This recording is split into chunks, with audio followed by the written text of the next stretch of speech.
ఈ యొక్క నెల అంటే వచ్చే నెల సెప్టెంబర్ 17 నుంచి అక్టోబర్ 17 వరకు భారతీయ జనతా పార్టీ అన్ని గ్రామాలలో మండల స్థాయి నుంచి ఇటు రాష్ట్ర స్థాయి దాకా ప్రతి రాష్ట్రంలో కూడా సేవా కార్యక్రమాలు చేయాలి అనేటటువంటి ఒక నిర్ణయం తీసుకోవడం జరిగింది. సెప్టెంబర్ 17 తెలంగాణ విమోచన దినము మనకు ఉన్నప్పటికీ కూడా నరేంద్ర మోదీ గారి యొక్క జన్మదినం కూడా అది. సో కాబట్టి సెప్టెంబర్ 17 నుంచి అక్టోబర్ 17 వరకు భారతీయ జనతా పార్టీ శ్రేణులందరూ కూడా సేవా కార్యక్రమాల్లో పాల్గొనాలి. ముఖ్యంగా blood donations, Swachh Bharat, essay writing competitions, drawing competitions, ఇటువంటి అన్నీ కూడా. ఎందుకంటే మోదీ ఎట్ 25 సేవా సంకల్ప్ అభియాన్ అనే పేరుతో ఈ కార్యక్రమం తీసుకోవడం జరిగింది. 13 సంవత్సరాలు గుజరాత్ ముఖ్యమంత్రిగా, 12 సంవత్సరాలు మన భారత ప్రధానిగా, 25 సంవత్సరాలు సుదీర్ఘ ఒక అనుభవంతో, పరిపాలన అనుభవంతో ప్రజలకు అందించేటువంటి అనేక పథకాలు కూడా ఏ విధంగా అయితే ప్రజలకు లాభం జరుగుతుందో అవి కూడా ప్రజలకు చెప్పడానికి ఈ కార్యక్రమం ద్వారా మేము ప్రయత్నం చేసేటటువంటి ఒక నిర్ణయం కూడా తీసుకోవడం జరిగింది. రెండోది, సంస్థాగతమైనటువంటి కొన్ని సూచనలు, ఎట్లా పనిచేయాలి, ఏ విధంగా ఈ యొక్క పార్టీని ముందుకు తీసుకుపోవాలి, కార్యకర్తల్ని ప్రజల్ని ఎట్లా మనం కలుపుకొని పోవాలి అనేటటువంటి దాంట్లో కూడా నితిన్ నబీన్ గారు మాకు దిశానిర్దేశం చేయడం జరిగింది. కార్యక్రమాలు ఎక్కువైనప్పుడు కూడా కార్యక్రమాలతోనే మనం ప్రజల దగ్గరికి వెళ్ళాలి. ప్రభుత్వ కార్యక్రమాలు కూడా ప్రజల దగ్గర తీసుకుపోయి లబ్ధిదారులు ఏదైతే ఈరోజు ఉన్నారో వాళ్ళని కూడా కలవాలి. ఎందుకంటే కేంద్ర ప్రభుత్వం నుంచి అనేక పథకాల ద్వారా, అది ప్రధానమంత్రి కిసాన్ సమ్మాన్ యోజన కావచ్చు రైతులకు, ప్రధానమంత్రి ఆవాస్ యోజన కావచ్చు, ఆయుష్మాన్ భారత్ కావచ్చు, మరి ఇవన్నీ కూడా కేంద్ర ప్రభుత్వం నుంచి వచ్చినటువంటి లబ్ధి ఎంతోమంది ఈరోజు రాష్ట్రంలో, మన తెలంగాణ రాష్ట్రంలో వాళ్ళు లాభాలు పొందుతున్నారు. మరి వాళ్ళందరికీ కూడా అది కేంద్ర ప్రభుత్వం పథకాలను చెప్పాల్సిన అవసరం ఉందని చెప్పి కూడా ఈ సందర్భంగా కార్యక్రమం చేస్తూ ఉన్నాం. ఇది ఈ 2 రోజులు జరిగినటువంటి సమావేశము. మొదటి రోజు పదాధికార సమావేశానికి నరేంద్ర మోదీ గారు వచ్చారు. వారు 4 గంటలు వారితో నుండి అన్ని విషయాలు అందరితో ఒకరికొకరితో మాట్లాడడం జరిగింది. ఇక్కడ కూడా ఈరోజు నితిన్ నవీన్ గారు కూడా అందరి రాష్ట్ర అధ్యక్షులతో మాట్లాడి అన్ని రకాలైనటువంటి ఒక సంస్థాగత పనులన్నీ పూర్తి చేసుకోవాలి, కమిటీలు వేసేసుకోవాలి, కలిసిమెలిసి పనిచేసేటటువంటి ఒక వాతావరణం దేశంలో ఉన్నది, అందరూ కూడా కలిసి ముందుకు పోదామని చెప్పేసి కూడా వారు అన్ని రాష్ట్రాలకు కూడా సంకేతం చేయడం జరిగింది. ఈరోజు రేపు హైదరాబాద్లో భారతీయ జనతా పార్టీ కార్యాలయం వద్ద రాష్ట్ర అధ్యక్షుడిగా నేను ఏదైతే తెలంగాణ ప్రభుత్వం ఫీజు రీఎంబర్స్మెంట్ విషయంలో, అదేవిధంగా విద్యార్థుల పట్ల వ్యవహరిస్తున్న తీరు, ఇప్పుడు పాలిటెక్నిక్ విద్యార్థులు చూస్తున్న వాళ్ళు లాఠీచార్జీలు అవుతూ ఉన్నాయి, ఆయుష్ విద్యార్థులకు ఈరోజు స్టైపెండ్ గురించి వాళ్ళు పోరాడుతూ ఉన్నారు. ఎక్కడ చూసినా ఈరోజు తెలంగాణలో విద్యార్థులు, యువకులంతా కూడా అసమర్థతతో ఉన్నారు. వాళ్ళందరూ కూడా ఏదో ఒక విషయం పైన ఆందోళన చేస్తూ ఉన్నారు. 20 లక్షల విద్యార్థులకు ఈరోజు 12,000 కోట్ల బకాయిలు ఉన్నాయి. ఈ యొక్క రాష్ట్ర ప్రభుత్వం ఇవ్వాల్సి ఉంది. హైకోర్టు చివాట పెడితే మొన్న 2,000 కోట్లు మేము అడ్వాన్స్కి ఇస్తామని చెప్పారు, ఇవ్వలేదు, ఇస్తామని చెప్పారు వచ్చే బ్యాచ్కు. గతమంతా కూడా ఈరోజు 20 లక్షల మంది విద్యార్థులకు సర్టిఫికేట్లు రావట్లేదు మేనేజ్మెంట్స్ ద్వారా. మేనేజ్మెంట్లు వాళ్ళ ఒక పనిచేసేటటువంటి లెక్చరర్స్కు శాలరీస్ ఇవ్వలేకపోతూ ఉన్నారు. ఘోరమైన పరిస్థితి ఈరోజు విద్యా వ్యవస్థ అంతా కూడా తెలంగాణలో. కాబట్టి ప్రభుత్వం మీద ఒత్తిడి తీసుకురావడానికి ఒక కార్యక్రమం కింద రేపు నేను భారతీయ జనతా పార్టీ ఆఫీస్ ఎదురుగా 2 రోజుల నిరాహార దీక్ష చేయడానికి ఒక కార్యక్రమాన్ని రూపొందించడం జరిగింది. దురదృష్టవశాతం పోలీసులు ప్రభుత్వం ఒత్తిడికై ఈరోజు పర్మిషన్ నిరాకరించడం జరిగింది. ఇప్పుడే ఇంతకుముందే మా ఆఫీస్కు రిజెక్షన్ లెటర్ ఇచ్చిపోయారంట. కానీ కార్యక్రమం జరుగుతుంది రోడ్డు మీద, కాకపోతే లోపల మా కార్యాలయం లోపల, మాకు పార్టీ కార్యాలయం లోపలనే మాకు ఏదైతే స్పేస్ ఉందో దాంట్లో మేము పెడతాము. పెద్ద ఎత్తున విద్యార్థులందరినీ కూడా నేను కోరుతా ఉన్నాను, ఈ యొక్క ఉద్యమంలో మీరు పాల్గొనండి. రానున్న రోజుల్లో ఈ యొక్క ఉద్యమాన్ని మేము ఇంకా ఉద్రిక్త చేస్తాం.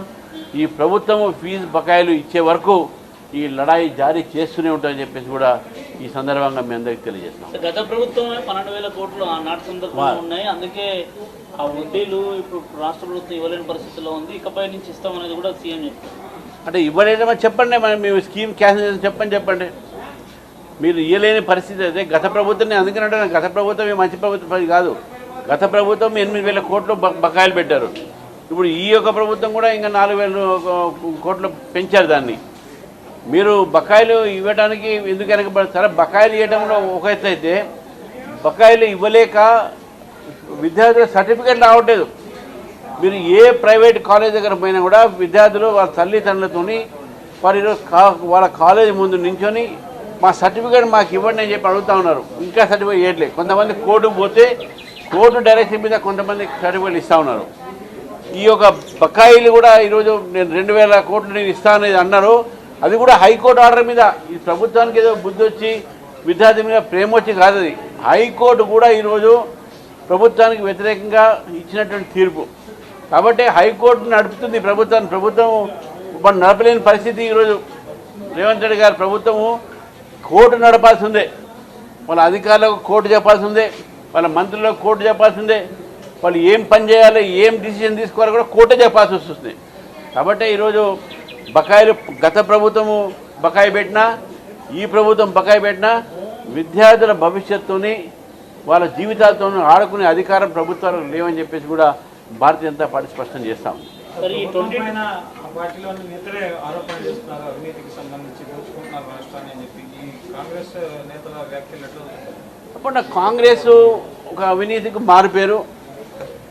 కాంగ్రెస్ పార్టీకు ఆ రోజు బీఆర్ఎస్ పార్టీ వారి కుటుంబం అంతా కూడా రాష్ట్రాన్ని దోచుకొని కుటుంబం బాగుపడుతుంది అనేటటువంటిగా వాళ్ళ మీద వచ్చిన అభియోగం ఇప్పుడు వీళ్ళ మీద వస్తూ ఉన్నది. వాళ్ళు ఫ్యామిలీ జస్టిస్ అయితే ఈయన బ్రదర్స్ జస్టిస్ ఫర్ బ్రదర్స్. ఈ రకమైనటువంటి ఒక పరిపాలన ఈరోజు వాళ్ళ మంత్రులు వాళ్ళ ఎమ్మెల్యేలు ఇది ఫస్ట్ టైం కాదు. గతంలో కూడా ఇదే మంత్రి సంబంధించినటువంటి ఓఎస్డి ఒక సిమెంట్ ఇండస్ట్రీ మీద తుపాకీ పెట్టి వారు ఆ రోజు చేసినట్టు వ్యాఖ్యలు మనం చూసినాం. ఇది రెండోసారి వారి కూతురు ఈరోజు ప్రభుత్వం మీద ఎలిగేషన్ వేస్తారు. సరే వాళ్ళ ఇంటర్నల్ మ్యాటర్ ఏదైనప్పుడు కూడా ప్రభుత్వంలో కాంగ్రెస్ ప్రభుత్వంలో అవినీతి జరుగుతున్న మాట వాస్తవము. గత ప్రభుత్వం 10 నుంచి 15% తీసుకుంటే ఇప్పుడున్న కాంగ్రెస్ గవర్నమెంట్ 30% ప్రభుత్వం అయిపోయింది. ప్రజెంట్ గవర్నమెంట్ 30% గవర్నమెంట్ ఇది. కమిషన్ 30% కావాల్సిందే. రియల్ ఎస్టేట్ దెబ్బతిన్నది. మీరు ఏ బిల్డర్ దగ్గర పోయినా ఏ రియల్ ఎస్టేట్ దగ్గర పోయినా 22A పేరు మీద ఇంకా దోచుకుంటున్నారు వీళ్ళందరూ. కాబట్టి ప్రభుత్వం అంతా కూడా ఈరోజు మొత్తం పరిపాలన యంత్రాంగం మొత్తం కూడా గాలికి వదిలేశారు. అసలు ప్రభుత్వం పరిపాలన లేదు అనేది స్పష్టంగా కనబడుతుంది. అందుకే నేను చెప్పాను కోర్టు మాత్రమే ఇంటర్ఫియర్ అయ్యి ఈరోజు ఈ ప్రభుత్వాన్ని నడిపిస్తూ ఉన్నారు. ఈ 22A మీద కూడా దీంట్లో ఇప్పుడు మీరు చేసే నిరాహార దీక్షలు అది కూడా భాగమై ఉంటుంది. ఎందుకంటే ఇబ్బందులు ఎదుర్కొంటారు రాష్ట్రంలో. దానికి మా ఫ్లోర్ లీడర్ మహేష్ రెడ్డి గారు అదేవిధంగా మా ఎమ్మెల్యేలు వీళ్ళందరూ కూడా కమిటీ వేసుకొని వాళ్ళు మొత్తం స్టేట్లో కూడా తిరుగుతారు. అన్ని చోట కూడా ఈరోజు మా కార్యకర్తలందరూ కలెక్టరేట్ ఆఫీస్ ముట్టడి చేసి రిప్రజెంటేషన్ కూడా ఇవ్వడం జరిగింది. అది మహేష్ రెడ్డి గారు చేస్తున్నారు. ఎందుకంటే ఈ ఫీజు బకాయి బీజేపీ లడాయి అనేది ఏదైతే కార్యక్రమం ఉందో మేము గతంలో తీసుకున్నాం కాబట్టి దాన్ని కంటిన్యూ చేస్తున్నాం. ఆ కంటిన్యూ చేస్తూ ఉంటాం. ఈ 22A ఏదైతే మా మహేష్ రెడ్డి గారు వాళ్ళు అది లీడ్ చేస్తూ ఉన్నారు. ఈ 2 కార్యక్రమాలు కూడా ఈ రెండే ఇష్యూస్ కావు, చాలా ఇష్యూస్ ఉన్నాయి. కాబట్టి ముందు ఈ రెండింటి మీద ప్రజలతో మమేకమై ప్రజల కోసం పోరాడి మేము వారికి న్యాయం చేసే వరకు పోరాడతాము. ఈ 2 ఇష్యూస్ మీద రేపు జరగబోయేటటువంటి హంగర్ స్ట్రైక్ ఏదో అది విద్యార్థుల సమస్య మీద మాత్రమే ఉన్నదని చెప్పి తెలియజేస్తాను. సార్, రాహుల్ గాంధీ దేశవ్యాప్తంగా విద్యార్థుల సమస్యల మీద ఛాత్రంకి ముందు చెప్పేసి వివిధ రాష్ట్రాల్లో కార్యక్రమాలు కూడా పెడుతున్నాం. విద్యార్థులకు ఏ సమస్య వచ్చినా కూడా నేను ముందుకెళ్తాను. తెలంగాణలో పెట్టట్లేదంటే అక్కడ సమస్య లేదని అంటారు. మరి మీరేమో సమస్యలు ఉన్నాయంటే నేను రాహుల్ గాంధీ గారికి లెటర్ రాశాను. అయ్యా నువ్వు అపాయింట్మెంట్ మీ సీఎం ఇట్లా విద్యార్థులు మోసం చేస్తున్నారు, ఈ విధంగా చేస్తున్నారు. నేను రాహుల్ గాంధీ ఒకటే కోరుతున్నాను, నువ్వు అక్కడెక్కడ పెట్టడం నీ ప్రభుత్వంలో మా ప్రభుత్వం దగ్గర పెట్టడం కాదు, నీ ప్రభుత్వంలో పెట్టు. నువ్వు ఛాత్రకు హైదరాబాద్లో దమ్ముంటే రాహుల్ గాంధీ గారిని నేను హెచ్చరిస్తున్నాను. హైదరాబాద్లో నువ్వు నీ దమ్ముంటే ఎందుకంటే యూత్ డిక్లేరేషన్ అక్కడే డిక్లేర్ చేశారు, ఛాత్రంకి గుంజి అక్కడ పెట్టమని చెప్పి. ఒక్క ఛాత్ర కూడా నిన్ను తెలంగాణ అడుగుపెట్టినాడు. ఈరోజు తెలంగాణలో ఉన్న యువత, తెలంగాణలో ఉన్న విద్యార్థులు ఈ కాంగ్రెస్ పార్టీ నైజం తెలుసుకున్నారు, రాహుల్ గాంధీ నైజం తెలుసుకున్నారు, డిక్లరేషన్ చేశారు. డిక్లరేషన్ చేసి మర్చిపోయారు, అధికారంలో వచ్చారు మర్చిపోయారు. అవినీతికి బాధపడుతున్నా కానీ విద్యార్థుల భవిష్యత్తు మాత్రం బాగు చేయట్లేదు. కానీ నేను రాహుల్ గాంధీ గారికి ఈ సందర్భంగా I'm challenging Rahul Gandhi come to Telangana and hold ఛాత్రం బోర్డు. విద్యార్థికి పెల్లెట్ గన్ జరిగినందుకు దాదాపు 5-6 గంటల పాటు పోలీస్ స్టేషన్కి వెళ్ళి ఒత్తిడి తెచ్చి పోలీసుల మీద ఒత్తిడి తెచ్చి ఎఫ్ఐఆర్ నమోదు చేసి మరి మీరేమో తెలంగాణలో ఉంటే అక్కడికి వస్తారు కదా ఏం లేవా మేము ఉన్నదంటున్నాం కదా రమ్మని చెప్తున్నాం. అందుకనే ఆయన తెలుసుకోమని చెప్పండి. తెలంగాణ అడుగు పెడితే విద్యార్థులందరూ కూడా ఆయన మీద ఏ విధంగా రాని అసలు ఇక్కడ ఈ పెల్లెట్ కూడా డ్రామా బాగా. ఎప్పుడైనా ఒక పార్లమెంట్ మెంబరు ఎల్ఓపి పార్లమెంట్లో మాట్లాడాలి, బయట కాదు. నువ్వు పార్లమెంట్లో మాట్లాడవు, పార్లమెంట్ ఉన్నప్పుడు ఎక్కడ పారిపోతావు, ఎక్కడ పోతావు ఎవరు తెలియదు. అది మళ్ళీ వస్తాడు రోడ్డు మీద గొడవ చేస్తాడు. Leader parliament leader of opposition to speak in the parliament people's voice. You don't speak in parliament, you run away from the parliament and do drama on the streets. Sir చివరిగా చూస్తే ఇప్పుడు 2 ప్రధాన రాజకీయ పార్టీల్లో కొన్ని సీక్రెట్ మీటింగ్లు జరుగుతాయి. కొంతమంది కీలక నేతలు వేరువేరుగా సమావేశాలు పెడతారు. దీన్ని ఎట్లా చూస్తారు సార్? ఇది వాళ్ళ అంతర్గత వ్యవహారం అయినప్పటికీ కూడా 2 పార్టీల్లో కూడా ప్రజలు ఆ 2 పార్టీని మర్చిపోతున్నారు, ఆదరించట్లేదు. కాబట్టి కొత్త ప్రత్యామ్నాయం కోసం భారతీయ జనతా పార్టీ చూస్తున్నారు అన్నది ఒకటి నేను రాజకీయంగా చెప్పినా. వాళ్ళ దగ్గర వాళ్ళ నాయకులు వాళ్ళ నాయకత్వం తీరు మీద వాళ్ళ కార్యకర్తలకు వాళ్ళ నేతలకు వాళ్ళ మీద విశ్వాసం లేక అసమ్మతి పెరిగి వాళ్ళ ఒక సపరేట్గా మీటింగ్ ప్యారలల్ మీటింగ్ పెట్టుకుంటున్నారని చెప్పేసి కూడా మనం ఆలోచించాం. ఎవరైనా ప్రభుత్వం కంప్లీట్ చేయాలని చెప్పేసి ప్రజలు 5 సంవత్సరాలకు ఇస్తారు. వాళ్ళు పడిపోతే చెప్తాం, మేమైతే దానికి ఇంటర్ఫేర్ కాము. ఏ ప్రభుత్వమైనా 5 సంవత్సరాలు నడుస్తేనే ప్రజలకు మంచిగా ఒక స్మూత్ అడ్మిషన్ దొరుకుతుంది. కానీ వీళ్ళ పనితీరు చూస్తుంటే వీళ్ళు 5 సంవత్సరాలు నడిపేటట్టు లేదని చెప్పి భావిస్తాను. కొండా సురేఖ రాజీనామా చేయాలి, చిన్నారెడ్డి వీళ్ళందరిపైన క్రమశిక్షణ చర్యలు తీసుకోవాలి అంటే అవినీతి గురించి మాట్లాడుతున్నందుకు వాళ్ళని పార్టీ పదవుల నుంచి తొలగించాలి. ఇది వాళ్ళ అంతర్గత విషయము, వాళ్ళ పార్టీ అంతర్గత విషయము. దానిపైన నేను మాట్లాడలేను. కానీ ఏది ఉన్నప్పుడు కూడా ఈరోజు కాంగ్రెస్ పార్టీలో ఒక రూలింగ్ పార్టీలో ఇటువంటి వాణి వినబడుతున్నది అంటే వాళ్ళ పార్టీలో అసంతృప్తి ఎందుకు జరుగుతున్నది అంటే అక్కడ దోచుకోవడాలు ఎక్కువవుతున్నాయి. కాన్సన్ట్రేషన్ ఆఫ్ ది మొత్తం కరప్షన్ ఒక కొంతమంది చేతిలో ఉంటున్నది. కాబట్టే ఈ యొక్క డిఫరెంట్ వాయిసెస్ ఈరోజు కాంగ్రెస్ వినబడతా ఉన్నాయి. కాంగ్రెస్ డిస్యూనిటీ కింద, కాంగ్రెస్ కరప్షన్ కింద అది పేరు పెట్టిన దానికి. కాబట్టే వాళ్ళ ఇంటర్నల్ వ్యవహారం వాళ్ళు చూసుకోవాలి. నేషనల్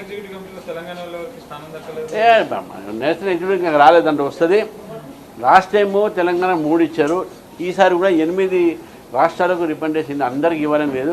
అందరికీ ఇవ్వకపోతే అదేదో నిర్లక్ష్యం చేసినట్టు కాదు. మాకు ఇప్పుడు చాలా స్టేట్ ఇన్ఛార్జెస్ ఉన్నాయి. ఇవాళ కూడా చాలా పెద్ద పెద్ద ప్రోగ్రామ్స్ ఉన్నాయి, దానికి ఇన్ఛార్జెస్ పెడతారు. నేషనల్ ఎగ్జిక్యూటివ్ ఉంటుంది.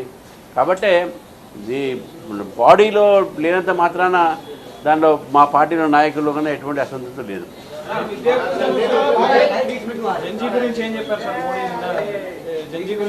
అసలు ఆ జంజీ అనే పదవి నాకు అర్థం కాదు.